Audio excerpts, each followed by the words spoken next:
최선을 다하면서 자기 나름대로 살아가고 있습니다. 그런데 모두가 성공하는 것은 아닙니다. 그러면 세상에서 성공과 실패의 영적인 비결은 무엇일까요? 결론부터 말씀드리면은 인생의 성공과 실패의 그 비결은 태도에 있습니다. 삶의 태도가 겸손한 사람들은 성공하지만은 교만한 사람들은 일시적으로 잘 되는 것 같고 성공하는 것 같다가도 결말은 실패를 하게 되는 것입니다. 미국 최초의 백화점 체인 설립자인 페니는 이렇게 말합니다. 당신의 성공의 비결은 무엇입니까? 이 질문에 대해서 그는 스스로가 답하기를 겸손이라고 말합니다. 겸손이야말로 성공의 비결이라는 것입니다. 사회학자 커밍 오키는 성공과 실패에 대해서 이렇게 사회학적으로 많은 사람들을 대상으로 조사를 해봤는데 그 결과가 성공한 사람들에게 영향을 미친 것은 바로 겸손한 태도였다고 말합니다. 93%의 성공한 사람들이 겸손을 가지고 성공했다는 것입니다. 그리고 전문적인 지식은 7%밖에 영향을 미치지 않았다고 이렇게 말하고 있습니다. 문제는 진정한 겸손은 과연 어디에서 나오느냐 하는 것입니다. 진정한 겸손은 하나님을 인정하는 데 있습니다. 하나님이 나에게 복을 주시고 하나님께서 나의 삶의 진정한 성공과 실패의 주관자라는 사실을 인정했을 때 그 사람이 겸손해질 수가 있는 것입니다. 따라서 인생의 성공과 실패의 영적 비결은 바로 겸손한 태도에 달려 있습니다. 오늘 본문은 그것을 말해주고 있습니다. 오늘 다니엘서 4장 1절부터 3절은 느부갓네살의 고백으로 시작됩니다. 느부갓네살 왕은 천하에 거주하는 모든 백성들과 나라들과 각 언어를 말하는 자들에게 조서를 내리노라. 오나노니 너희에게 큰 평강이 있을지니라. 이제 느부갓네살 바벨론의 왕이 이렇게 인사말을 먼저 전하는 거예요. 그러고 나서 2절에서는 이렇게 말합니다. 지극히 높으신 하나님이 내게 행하신 이적과 놀라운 일을 내가 알게 하기를 즐거워하노라. 하나님을 알지 못하는 이방나라와 왕이 이렇게 고백하고 있는 것입니다. 하나님의 기적과 이적과 놀라운 일이라고 표현하고 있는 것입니다. 마지막에는 참으로 크도다 그의 이적이여 참으로 능하도다 그의 놀라운 일이여 그의 나라는 영원한 나라요 그의 통치는 대대에 이르리이다. 느부갓네살이 어떤 왕입니까? 이방나라 바벨론의 왕이었고 그가 1, 2차에 거쳐서 애굽을 침공하여서 당시에 가장 강했던 애굽을 무너뜨린 나라입니다. 그럴 뿐만 아니라 하나님의 백성들이 사는 곳 유다를 멸망케 한 왕이었습니다. 그런데 특이한 것은 하나님이 세우신 남유다를 멸망시킨 이방나라의 왕이 전 나라에 이렇게 조서를 반포합니다. 그러면서 하나님을 찬양하고 있습니다. 그가 하신 이적과 놀라운 일에 대해서 그는 고백하고 있는 것입니다. 우리는 신앙생활을 하면서 이해할 수 없는 상황 가운데 놓일 때가 많이 있습니다. 왜 악한 이들이 잘 되고 선한 이들이 어려움을 당하느냐 하는 것입니다. 하박국 선지자의 풀리지 않는 의문이 바로 그런 것이었습니다. 그러나 그 상황 속에서도 하나님의 뜻이 있음을 우리는 느부갓네살 왕의 고백을 통해서 알게 됩니다. 하나님께서는 자신의 뜻을 이루기 위해서는 때로는 사단도 사용하십니다. 하나님께서는 가롯 유다를 통해서 예수님의 십자가의 사명을 이룰 수 있도록 그렇게 인도해 주시기도 하는 것입니다. 특히 목회자의 길을 가는 사람들은 이런 영적 경험을 하게 됩니다. 그래서 분명하게 이 일을 하나님께서 하시는데 그 일에서 사단이 개입하고 있음을 영적으로 보게 되는 것입니다. 그것을 통해서 성경을 이해하게 되고 풀리지 않은 인생의 문제들을 답을 찾게 되는 것입니다.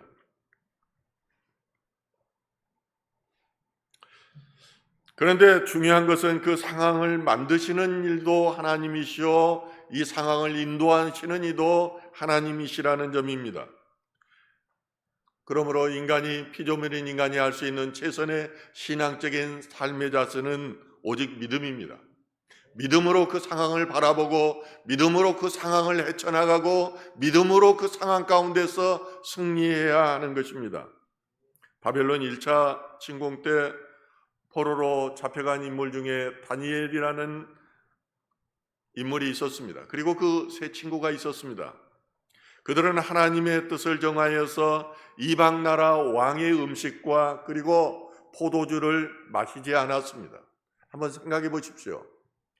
가장 강력한 대제국의 그 포로로 잡혀간 이가 왕의 명령을 거역해서 그 나라에서 주는 음식과 포도주를 마시지 않았다는 것은 죽음을 각오한 일입니다. 왜 그들은 그것들을 거절했을까요? 그것들은 이방의 음식이었고, 그럴 뿐만 아니라 특별하게 고기들은 제사에 바쳐진 그런 음식들이었습니다. 한마디로 부정한 음식들을 거부함으로 자신들은 하나님께로 정한 하나님의 백성들의 그 삶을 떠나지 않겠다는 그런 고백이기도 했습니다. 이것은 다시 말해서 보이는 세상의 권세를 믿기보다는 보이지 않는 하나님을 믿겠다는 그 다짐이기도 했습니다. 하나님께서는 다니엘과 세 친구의 이런 겸손한 마음을 보셨습니다. 그러므로 하나님께서는 그들에게 어떤 은혜를 주시냐면은 지혜와 총명을 주셨는데, 그 나라의 술사, 술객들 이런 사람보다 10배나 더하는 지혜와 총명함을 주었다고 말씀하십니다. 하루는 하나님께서 느부갓네살 왕에게 꿈을 꾸도록 하십니다. 그리고 나서 이 왕이 워낙 이상한 꿈이었기 때문에 이 꿈에 대해서 박수와 술객 그리고 점쟁이와 술사들에게 해석하도록 하였습니다. 그렇지만 그 사람들이 해석할 수 있었습니까? 너무 하나님의 신비에 속한 것이었기 때문에 그들은 하나님의 신비를 하나님의 지혜가 아니고서는 풀 수가 없었던 것입니다. 그런데 그것을 풀었던 것은 다니엘이었습니다. 하나님께서 그에게 10배의 지혜를 주었기 때문에 그 하나님의 지혜를 가지고 꿈을 해석했던 것입니다. 이 일로 인해서 다니엘은 이제 높임을 받게 됩니다. 그가 하나님의 겸손을 통해서 하나님의 지혜를 받았고, 이 지혜를 통해서 그가 문제를 해결함으로 그는 중앙에서 높은 자리에 있게 되고 온 지방을 다스리는 자가 되었습니다. 그럴 뿐만 아니라 세 친구도 그들은 지방에서 고을을 다스리는 그런 수령으로서의 역할을 하게 되었습니다. 그런데 하나님의 자녀들이 이렇게 잘 되면은 사단 마귀가 가만히를 있지 않습니다. 영적으로 세상을 바라봐야 됩니다. 하나님의 자녀가 되면은 늘 마귀의 공격이 있게 됩니다. 그들을 넘어뜨리려고 하는 것입니다. 이제 바벨론 왕이 큰 금으로 된 신상을 만들고 두라 평지에다가 그것을 세우게 됩니다. 그리고 모든 바벨론 제국의 각 지방의 수령들에게 칙령을 내려서 모든 관원들은 그것에 모여서 이 상 앞에서 절을 하도록 그렇게 명령한 것입니다. 그리고 여기에 절하지 않는 자는 맹렬히 타는 풀무불에 던져서 죽음을 맞이할 것이라고 이렇게 엄포를 놓습니다. 이것이 교만한 인간의 모습입니다. 자신이 바벨론 제국 왕이 된 것은 전적으로 하나님께서 하신 일이고, 하나님께서 지금도 일하고 계시는데 교만하여져서 우상을 세우고 이 우상 앞에 절하도록 하신 것입니다. 이 나라의 대통령을 세운 것이 이 나라의 대통령이 잘 돼서가 아닙니다. 하나님의 뜻이 있어서 하나님께서 세운 것입니다. 그러므로 그 하나님을 두려워해야 되는 것입니다. 그러나 교만한 인간은 하나님을 두려워하고 하나님의 말씀에 순종하기보다는 더 큰 것, 더 높은 것, 더 유대한 것을 추구하게 되는 것입니다. 보이지 않는 하나님보다 보이는 세상에 그런 형상을 세워놓고 그들에게 절하도록 하신 것입니다. 그러나 하나님 앞에 겸손하였던 다니엘과 세 친구들은 세상 왕을 두려워하지 않았습니다. 설령 왕이 자신들을 풀무문에 던져 죽을지라도 자신들은 살아계신 그 하나님을 믿고 그 하나님의 말씀에 순종하겠다고 말합니다. 이것을 본문 17절과 18절은 이렇게 말합니다. 왕이여, 우리가 섬기는 하나님이 계신다면은 우리를 맹렬히 타는 풀무물 가운데서도 능히 건져내시겠고 왕의 손에서도 우리를 건져낼 것입니다. 설사 그렇게 하지 아니할지라도 왕의 우리가 왕의 신들을 섬기지 아니하겠습니다. 그리고 왕이 세우신 큰 신상에게 절하지 아니할 줄을 아옵소서. 얼마나 담대한 신앙의 고백인지를 모릅니다. 우리는 마음이 약하기 때문에 어떤 그런 두려움 앞에 서게 되면은 자신의 믿음을 저버리는 경우가 많습니다. 그래서 신사참배 장소에서 많은 목회자들, 많은 성도들이 그의 앞에서 절을 하는 것으로 세상과 타협하였습니다. 그러나 다니엘은 이방 나라의 포로로 끌려가서도 이제 그리 아니하실지라도 우리는 왕에게뿐만 아니라 그리고 왕이 세우신 그 신상 앞에서 절하지 않겠다고 이렇게 고백하고 있는 것입니다. 결국 다니엘의 세 친구 메드락과 메삭, 이벳누고가 우상에게 절하지 않았다는 제목으로 고발을 당합니다. 시기하는 사람들이 얼마나 많았겠습니까? 이방 나라의 포로로 이제 와가지고 그들이 지방을 다스리는 자가 되었기 때문에 많은 사람들이 그들을 주목하였고 때만 되면 넘어뜨리려고 하였을 것입니다. 그래하여서 그는 평소보다 7배나 더 뜨거운 불문물에 던져지게 됩니다. 그런데 놀라운 일이 또 한 번 일어나게 됩니다. 그것은 죽이려고 했던 자들이 죽임을 당하고 죽임을 당하려고 했던 그들이 살게 된다는 것입니다. 그들을 붙들고 있던 사람들은 모두 불에 타 죽었는데 이제 정녕 다니엘의 세 친구들은 불길 속을 이제 거닐고 있습니다. 그 중에 한 사람이 더 보입니다. 4명이 불길 속을 거닐고 있는데 상하지도 타지도 않는 것입니다. 그가 주님께서 그 자리에 함께 하셨던 것입니다. 이것이 바로 이적이고 놀라운 일이었습니다. 이 장면들을 보고 왕의 신하들, 왕은 얼마나 놀랐겠습니까? 자연의 이치와 맞아떨어지지 않는 것이 기적이고 이적입니다. 자연의 이치로 인하면은 당연히 그들은 죽었어야 되고 자연의 이치로 된다면은 그들의 몸은 상하여서 없어져야 됐을 것입니다. 이 장면을 왕이 목격합니다. 그 결과 다니엘과 세 친구들은 오히려 모함하는 자들에 의해서 넘어진 것이 아니라 더욱 높은 자리로 귀한 자로 대접을 받게 되었습니다. 하나님께서는 이제 교만한 느부갓네살을 심판하기로 작정하십니다. 하나님께서는 참는 것 같지만은 높아지는 것 같지만은 높으시는 이도 하나님이시오 낮아지는 이도 하나님이십니다. 그래서 하나님께서는 이제 느부갓네살 왕에게 다시 두 번째 꿈을 꾸게 하는데 큰 나무의 꿈을 꾸게 합니다. 나무가 이제 땅에서 자라서 하늘까지 울창하게 퍼져서 하늘까지 닿았습니다. 그런데 하나님의 명령으로 이제 나무가 베어집니다. 그리고 그 뿌리에 구루터기만이 남게 되었는데 그 구루터기마저도 이제 쇠와 놋줄로 묶인 가운데 들판에 놓여 있었습니다. 이 꿈은 하나님께서 주신 것이었습니다. 우리는 꿈을 꾸지만은 하나님이 주신 꿈이 있습니다.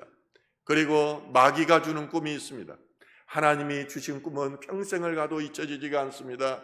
그리고 하나님에서 주신 꿈은 그것이 몇 년 후에 10년 후에라도 그대로 이루어집니다. 저는 이런 꿈을 몇 번 꾼 적이 있었고 그리고 이런 꿈은 그대로 이루어졌습니다. 결국 인생의 결반이 모두 하나님에 달려있다는 것은 하나님께서는 하나님의 백성들에게 이를 통해서 알려주는 것입니다. 인생이라는 나무를 키워서 영화롭게도 하고 그래도 넘어지게 하시는 것이 하나님이라는 것입니다. 하나님께서는 이 느부갓네살 왕에게 꿈을 꾸게 하시고 다니엘로부터 꿈에 대한 해석을 듣게 하십니다. 그리고 뭐라고 말합니까? 27절에 그런데 왕이여 내가 아뢰는 것을 받으시고 공의를 행함으로 죄를 사하고 가난한 자를 긍휼히 여김으로 죄악을 사하소서 그리하시면 왕의 편안함이 혹시 장구하리이다 하니라. 왕의 해석을 하면서 권면까지 해주는 것입니다.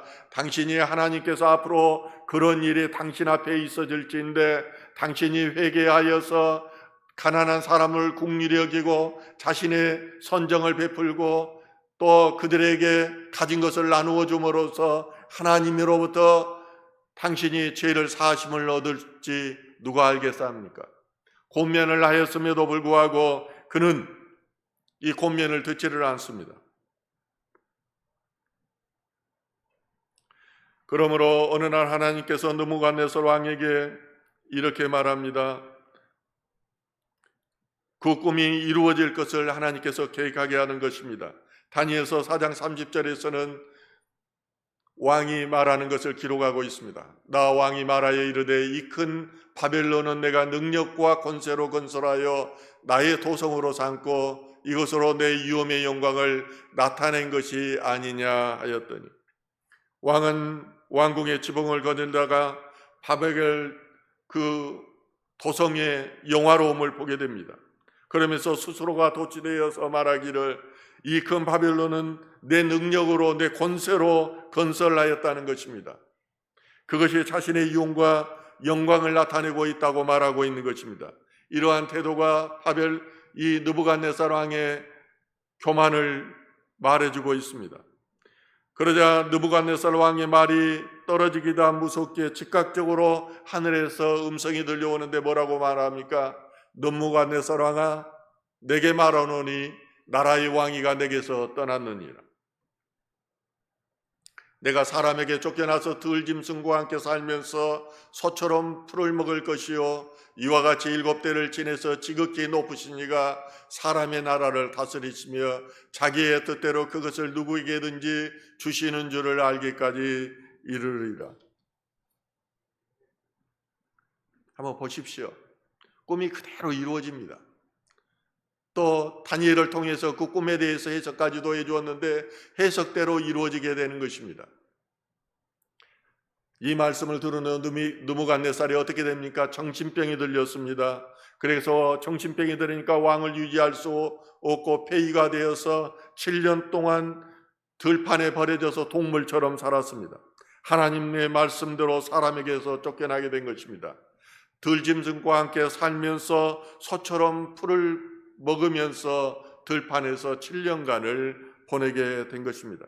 하나님께서는 이처럼 말씀하시고 선지자를 통해서 말씀하실 뿐만 아니라 이것을 사랑과 환경을 통해서 말씀하시고 이 권면에도 듣지 않고 교만해지면은 이렇게 넘어지게 된다는 것입니다. 하지만 그로부터 12달의 평화와 번영이 그를 권면을 듣지 않게 말하였고 그렇게 만들었고 그는 더욱 교만해져서 하나님의 말씀을 무시하다가 그렇게 들짐승처럼 들판에서 살아가게 됐던 것입니다. 그런데 하나님께서 말씀하신 7년이 차게 될 때 오늘 본문은 뭐라고 말합니까? 왕이 하늘을 쳐다봤다고 말합니다. 우리 인생은 살아가면서 땅을 쳐다보면서 사는 인생이 있고 하늘을 쳐다보면서 사는 인생이 있습니다. 전도서는 그것을 말해주는 것입니다. 헛되며 헛되다고 말합니다.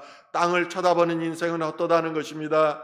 오직 의미 있고 가치 있는 것은 하늘에 있다는 것입니다. 당신들이 하늘을 바라보아야지 산다는 것입니다. 느부갓네살 왕이 7년이 찼을 때 이제 하늘을 바라봤다는 것은 하나님을 바라봤다는 것입니다. 자신을 회개했다는 것입니다. 하나님 앞에 긍휼을 구하는 기도를 드렸다는 것입니다.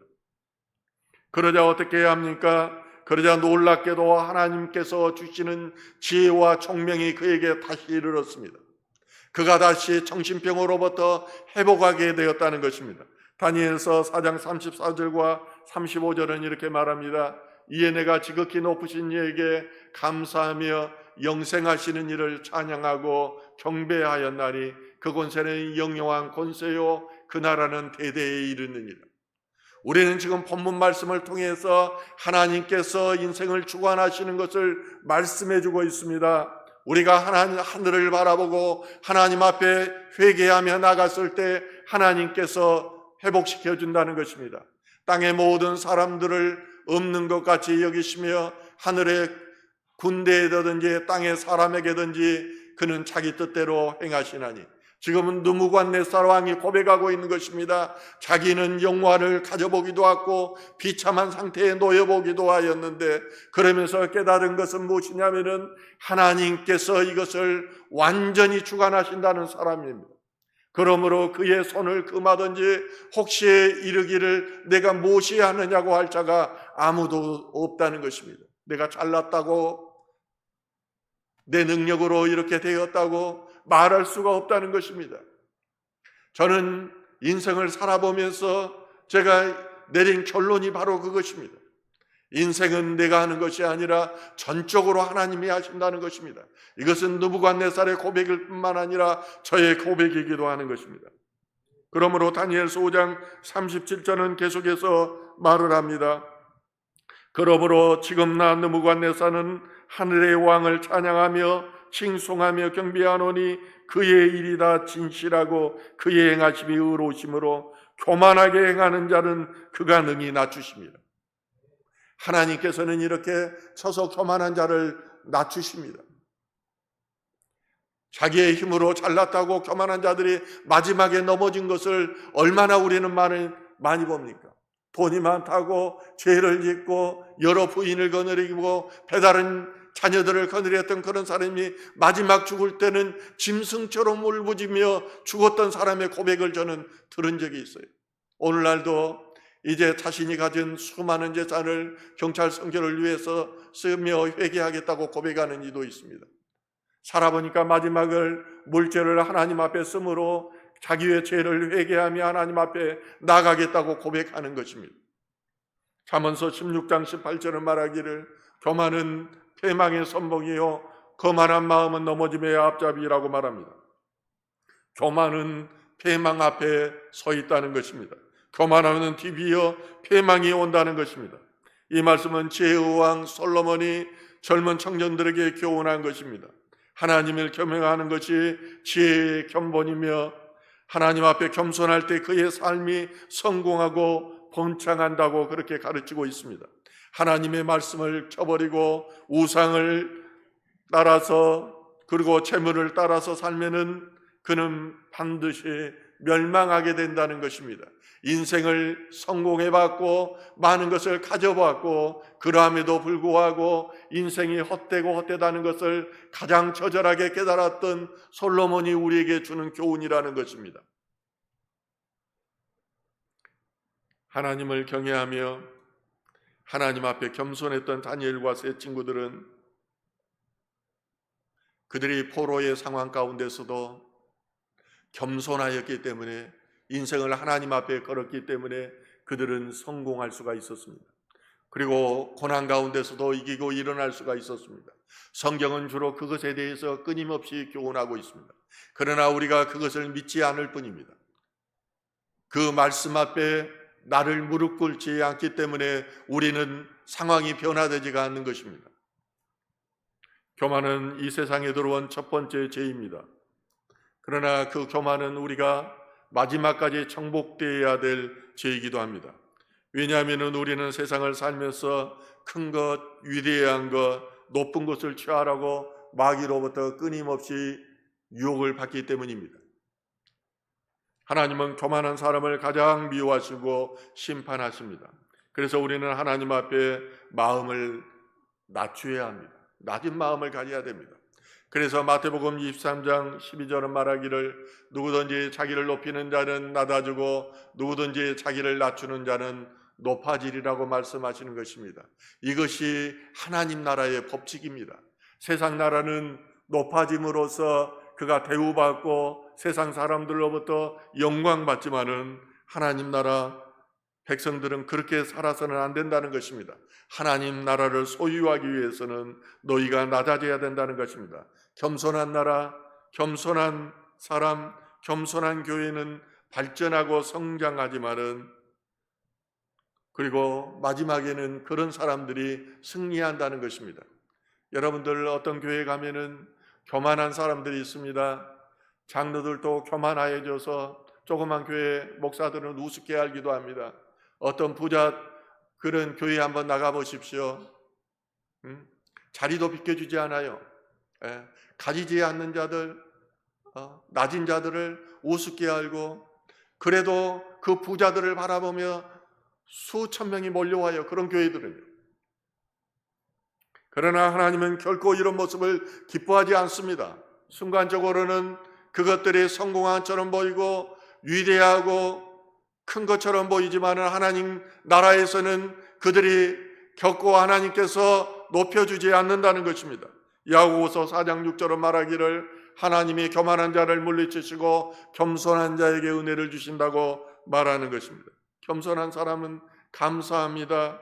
겸손한 사람은 늘 긍정적입니다.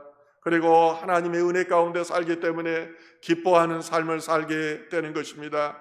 어떤 고난이 오더라도 이것이 하나님의 은혜로 받아들입니다. 그리 아니할지라도 그의 믿음을 가지고 하나님을 신뢰하며 나아가기 때문에 겸손한 사람들은 결국은 승리하게 된다는 것입니다. 다니엘이 고백한 것처럼 그리 아니하실지라도 이 믿음을 갖고 그들은 살아가기 때문입니다. 내가 원하는 대로 되지 않을지라도 신실하신 하나님께서는 합력하여 선을 이루신다는 것을 믿습니다. 결국은 망하는 것 같지만은 하나님이 기묘자이고 모사라고 하는 것은 그 안에 지혜가 넘쳐납니다. 그 마귀를 이용해서도 그 상황을 역전시키고 십자가를 통해서도 우리를 구원하시는 분이 하나님이십니다. 망하는 것 같지만은 죽음을 통해서 영광을 받으신 분이 하나님이신 것입니다. 우리는 세상에 보이는 것에 완전히 사로잡혀서 그것이 최고인 줄 알고 큰 교회를 하면은 영광 받는 걸 알고 그것만을 추구하는데, 저는 여러분들의 신실한 모습 앞에서, 신실한 모습으로 찬양 앞에서 찬양하는 모습 가운데 하나님께서 영광 받으시는 것을 저는 느낍니다. 여러분들 세상 바라보지 마십시오. 세상에 영광을 받아다 넘어지는 것입니다. 교만한 사람은 감사도 없습니다. 기쁨도 없습니다. 그러므로 열매도 믿음도 없는 것입니다. 인생의 성공과 결실이 하나님의 도우심이 아니라 내 능력의 결과라고 그렇게 믿기 때문입니다. 그러므로 그들은 인생의 위기 앞에서 쉽게 무너지는 것입니다. 저는 지난주일 오후에 20여 년 동안 경찰 선교를 위해서 헌신하신 두 분의 퇴임 예배에 다녀왔습니다.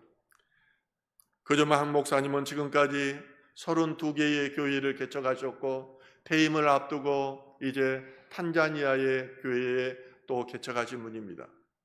얼마나 그분들을 만났을 때 눈물이 났는지 모릅니다. 그런데 정녕 이분은 자신의 교회는 끝까지 건축하지 않으셨습니다. 지금도 상가 건물을 두고 두 곳의 상가에서 예배를 드리는 모습을 저는 보았습니다. 목사관도 너무나도 초라했습니다. 그러나 그는 하나님을 위해서 사역했지 이 세상 사람들이 추구하는 그런 목회를 하신 분이 아니었습니다. 또 한 분을 갔는데 그분은 나는 죽고 주님이 사는 예수로 살라는 목회 철학을 가지고 사랑으로 목회해 주신 분입니다. 어느 자리에 가든지 그분은 자신을 드러내지 않았습니다. 젊은 날에 공기업에 다니다가 그것을 내려놓고 목사가 되신 분입니다. 그는 오직 사랑으로 섬기며 살아왔는데 그분의 예배에 참석했는데 얼마나 눈물이 나는지 그 눈물을 저는 감당하기 힘들었습니다. 왜 그럴까? 하나님께서 겸손한 그의 목회 사역을 축복하시고 있다는 것을 저는 느낌으로 알았습니다. 제국 영국 크리스천 투데이에서는 당신이 교만에 빠져 있음을 알려주는 5가지 신호라는 제목의 칼럼을 게재했습니다. 그 중에서 몇 가지를 소개하고자 합니다. 그 첫째로 교만한 사람은 건강하지 못한 비교를 한다는 것입니다. 비교한다는 것은 교만하다는 증거입니다. 교만한 사람들은 건강하지 못한 비교를 통해서 열등감과 패배의 의식에 쌓이게 됩니다. 나는 하나님이 선택하셨고 하나님의 백성이고 하나님의 자녀라는 것을 인정한다면 창조적인 인생을 살아가게 되어 있습니다. 남하고 비교하지 않습니다. 그런 것 앞에, 세상 앞에 무릎 꿇며 그것들을 찬양하지도 않는 것입니다. 그런데 건강하지 않으면 자꾸 비교해서 그 넓은 사무실, 넓은 주택에 사는 것과 비교해서 열등감을 가지게 된다는 것입니다. 두 번째는 교만한 사람은 비판받는 것을 거부합니다. 오늘날 많은 교인들은 비판하는 것에는 빠르게 대응합니다. 그렇지만은 남들이 자신을 비판하면은 여기에 상처받았다고 말하고 시험 들었다고 말하고 그렇게 하고 교회를 떠나는 경우가 많이 있습니다. 그러나 비판을 받아들이는 데 주저한다는 것은 그가 교만한 유엄수위에 도달해 있다는 것을 말해주는 것입니다. 세 번째로 교만한 사람은 듣는 것보다 말을 더 많이 한다는 것입니다. 어떤 사람들은 어떤 대화 가운데 95%를 자기가 다 말합니다.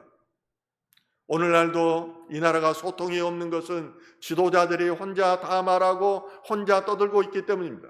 이것은 교만했기 때문입니다. 그것은 자신의 생각과 마음이 항상 우선순위로 있기 때문입니다. 누군가 나의 이야기를 들어주기를 바란다는 것은 교만한 그런 습성입니다. 네 번째로 교만한 사람은 지위와 타이틀에 집착한다고 말하고 있습니다. 만약 우리가 타인으로부터 특권과 존경을 과도하게 바라고 다른 사람들을 사랑하고 섬기는 일에 무지해져 있다면 우리는 조심해야 된다고 칼럼에서는 지적하고 있습니다. 교회 안에서도 섬김과 존경받기를 원하는 사람들로 가득하다면 그것은 이미 교회가 아닙니다. 그 안에는 성령이 역사할 공간이었기 때문입니다. 새신자들이 정착할 자리가 없기 때문입니다. 하나님은 겸손의 문을 통해서 들어오지만은 사단은 교만의 문을 통해서 들어옵니다.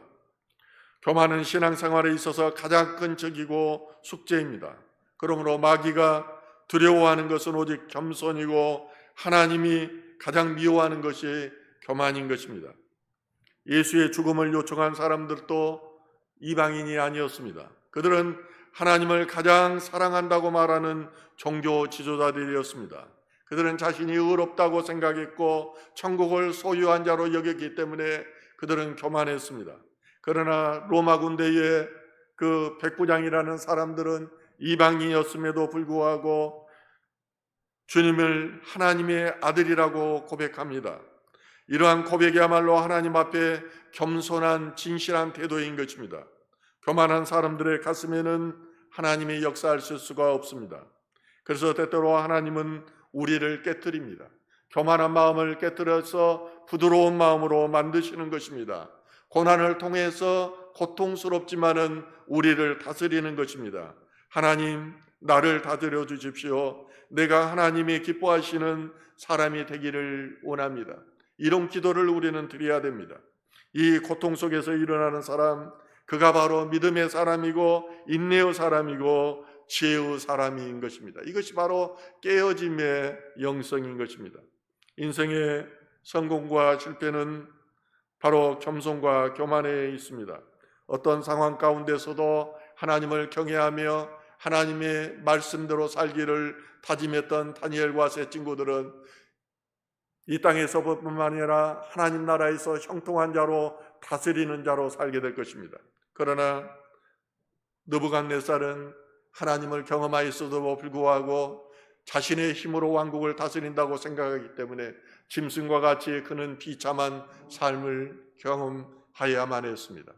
이제 우리는 오직 다니엘과 같이 겸손한 자로 또 마지막 시간까지 겸손한 자로 말씀에 순종한 자로 살아가기를 주님의 이름으로 축원합니다.